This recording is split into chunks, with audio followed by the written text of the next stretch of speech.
Should I buy or lease? The question always arises, what makes me get bored from my current car? Is it technology, advancement, or your next door neighbor's new car? On this episode, we talk about all the fine details.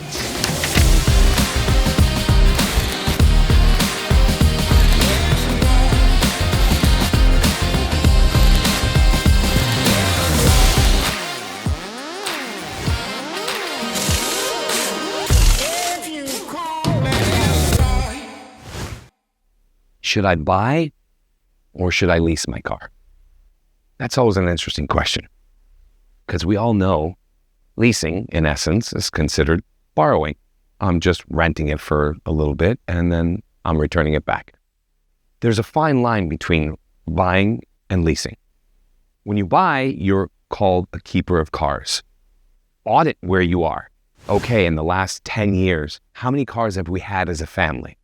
If you say 5, you're not a keeper of cars. It means you get bored quickly. You're always looking for the better next thing. If you say 2, you're a keeper of cars. So if you audit yourself and you know that, then buy what you want. If you're a leaser, now comes, all right, so what's the difference? We need to understand. The difference is this. When you buy, you always have to put more money down. And of course, the interest rate's a little bit higher and the payments are always higher. So if you're going to buy a $30,000 or $40,000 car, you've got to put down at least $5,000 to $10,000 in cash based on your FICO score and depending on how much the vehicle is overall with tax, title, and license out the door, your monthly payment is based on that and you're a keeper and that's it. If you're leasing, you normally put less down, usually 3%, and your monthly payments are based on the residual value of the vehicle when the lease is up. So if you leased in 2025, in 2028, 3 years later, it's based on that depreciation value, your lease monthly payment. If you're a person that always wants to buy a new car, always is looking for the better, why not? Get it out of your system. I have lots of clients that come to me and say, hey, I want to get this particular vehicle. And I tell them that is the worst car you could buy.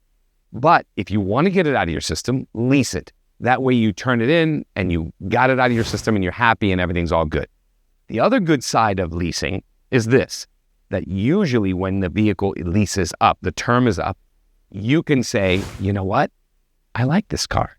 I wish I could keep it. Well, the dealership will say, no problem.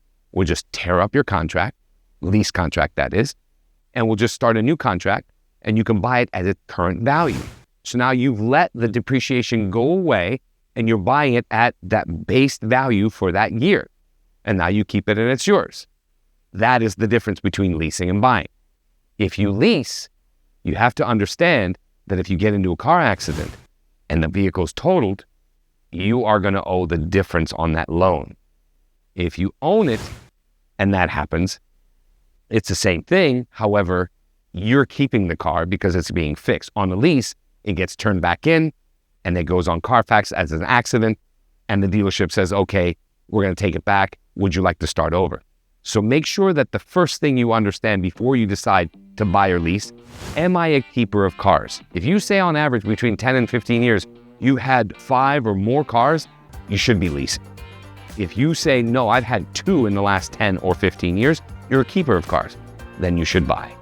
That's the difference to understand. Until the next time.